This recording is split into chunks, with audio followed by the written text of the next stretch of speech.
我是总道主。为什么你们蒸的水蛋老是起蜂窝，一点都不够滑嫩呢？今天我教你。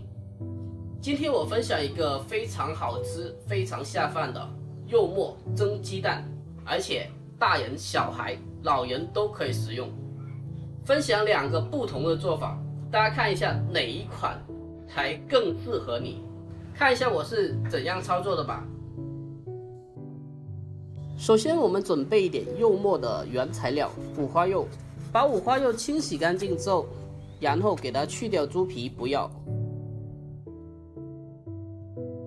然后把五花肉切成薄片，切得越细越薄越好，因为待会要做成柚末的。接着我们采用马蹄刀法做成柚末，不过家里有那个绞肉机的话，可以用绞肉机处理。剁好之后先给它装起来，然后我们再切少许的葱花，切好后给它装起来，再切少许的姜末，剁细一点。同样先装起来备用。下面我们准备3个公鸡蛋，没有的话母鸡蛋也可以，然后把它打入碗中，用筷子同一方向给它快速打散。把鸡蛋打散了之后，加将近2倍的温开水，注意不要是热水啊，不然的话变成蛋花汤了。然后加少许的盐，增加蛋液的底味。再次用筷子快速打散，让蛋液和清水充分的融合。然后像我这样子，用筷子把泡泡隔开，把蛋液倒进盘中。这是我在酒店常用的又实在的一个小技巧，赶紧记下来。要是还有残留的泡泡的话，用汤勺给它撇去就可以了。下面我们起锅烧水，水开上气后转为小火，盖上盖子之后全程用小火蒸。蒸到中途的时候，我们开盖透一下气，防止蒸汽过大而蒸老，蒸老了就起蜂窝了。A few moments later， 以我这个盘子深度为例，小火蒸8、9分钟就可以了。大家看一下，蒸出来水蛋呈现果冻状，视为标准。下面我们起锅，下少许的油，润下锅，把1半的柚末给它放进来，然后小火把它煸炒变色发白，然后把姜末给它加进来，继续用中小火把它煸炒出香味。把柚末炒香之后，加适量的蚝油，还有生抽，继续把它煸炒一下，煸炒出酱料的一个香味。炒香之后，沿着锅边烹入适量的料酒，起到去腥增香的一个作用。这个时候加入适量的清水，接着开始调味，加适量的盐、鸡精、胡椒粉进行调味，然后再来少许的老抽进行调色。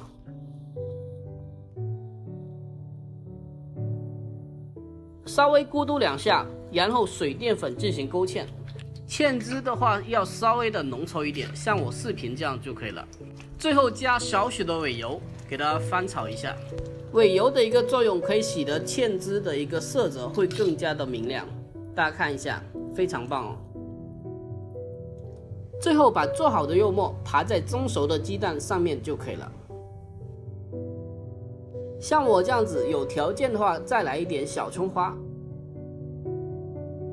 就这样，我们的第1款柚末蒸鸡蛋就制作完成了。大家看一下有没有非常有食欲呢？这个拌饭真的是超棒的下面我们做第2款柚末蒸鸡蛋。同样的柚末，先下锅给它煸炒一下，把柚末给它小火煸炒变色，然后再下姜末给它煸炒一下。姜的话可以起到一个去腥的作用。炒香之后，沿着锅边烹入适量的料酒，同样起到一个去腥的作用。把柚末炒熟之后，给它装起来。这个水蛋同样的方法蒸熟，但是要预留一点点蛋液。看一下，都是非常嫩的，就果冻一样。然后把炒过的柚末铺在蒸熟的鸡蛋面上。为什么要这样做呢？因为如果一起蒸的话，肉末沉底了，蒸熟后就看不到肉末了。然后把剩余的蛋液给它倒进来，这个时候小火再蒸大概3分钟就可以了。A few moments later， 这时候很快熟的，因为下面和肉末都已经熟了，只需蒸熟上面就可以了。大家看一下，同样是果冻状的 ，QQ 弹弹，非常棒啊！出锅后给它撒上一点葱花，再来少许的花生油，最后来上少许的生抽就可以了。就这样，我们的第2款肉末蒸蛋就制作完成了。蒸水蛋其实是非常简单的，在酒店的话都是入门级的。要想做到我这种形如果冻、嫩如豆腐的，一定要把这视频收藏起来。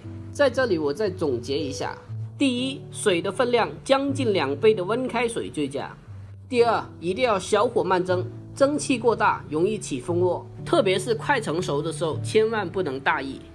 教做菜已经2年了，从来都是无保留的详细去讲解，因为我想的是你们能够真正的学到、赚到。给大家尝试一下，这个你看，先试一下这个拌饭是超级好的拌饭。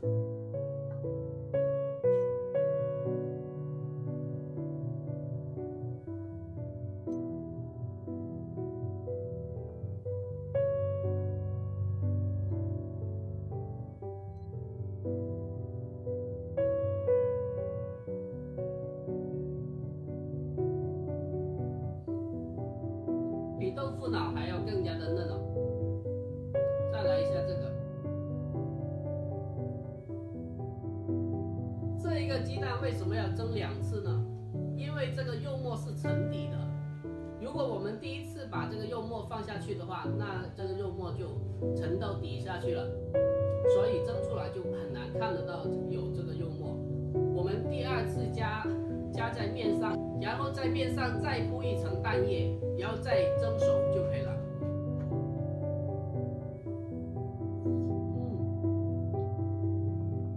太棒了啊！老少咸宜，就是小朋友辅食啊，或者老人啊、大人、小孩都可以拌一拌饭。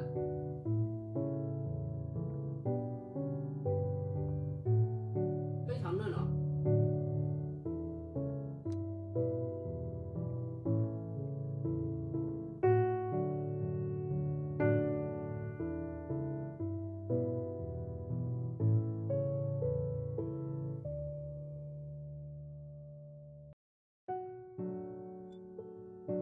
太棒了！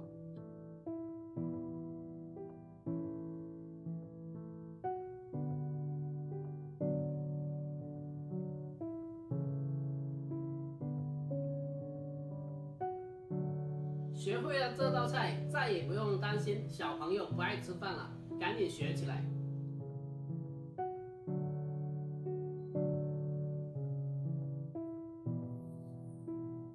好了，本期的视频就分享到这里，喜欢的可以双击评论转发，我们下期再见。